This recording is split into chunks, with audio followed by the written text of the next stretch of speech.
Hello friends, welcome to Prepper. So, this particular course I'm starting on a very important chapter by the name of national income or economic growth. You also know this as economic growth, but popularly this chapter is known as national income. So, let's start with the first part of national income. Before that, let me explain the bifurcated term national income. National means for the entire nation, for the entire nation, and income of the entire nation. So, whoever are the constituents in a nation, their entire income has to be included and has to be added into national income. This is called as, in short form, NI, national income. So let's start with the first part and explain to you all these magical terms that you keep on hearing in the newspapers as well as news as a GDP, GNP. What do they exactly mean and what do they refer to? So let's start with understanding the definition of national income. It is the total value, and I repeat, it's the total value of a country's final output. I repeat, it is final output of all new goods and services produced in 1 year. So these are the four components of the definition of national income that you have to remember. So one is it is total value. Value means the price, the value of the goods and services. Second is final output. Final means the final good that is saleable to the consumer. Final good that is saleable to the consumer, which means that no intermediate good would be charged. So I'll give you an example.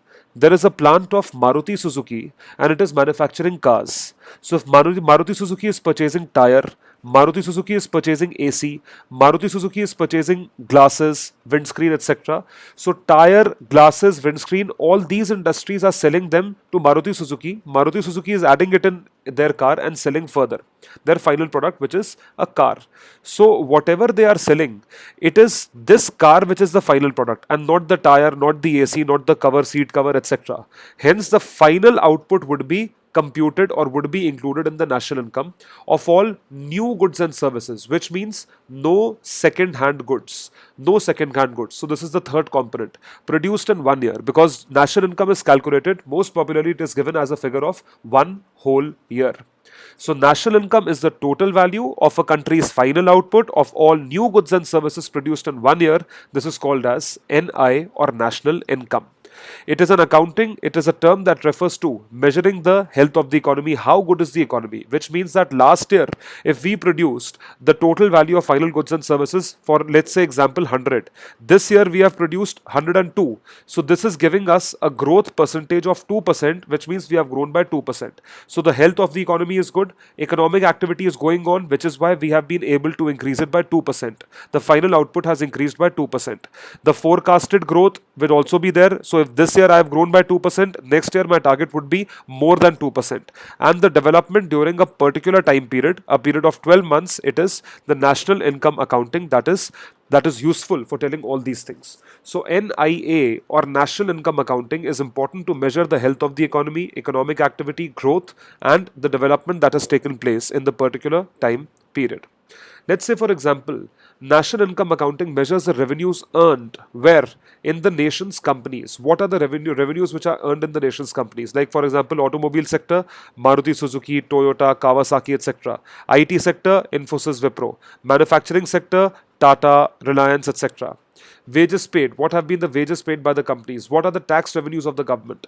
All these things would be estimated on the basis of national income of the entire country.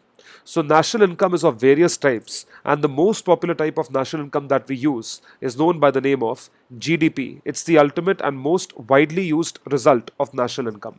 So this is a broad concept of national income that I've discussed, and this particular concept would be useful for you to understand the concept further. GDP is the most used term of national income. So stay tuned. In my next video, I'll be discussing the first two components of national income, GDP and GNP. Thank you so much. Bye.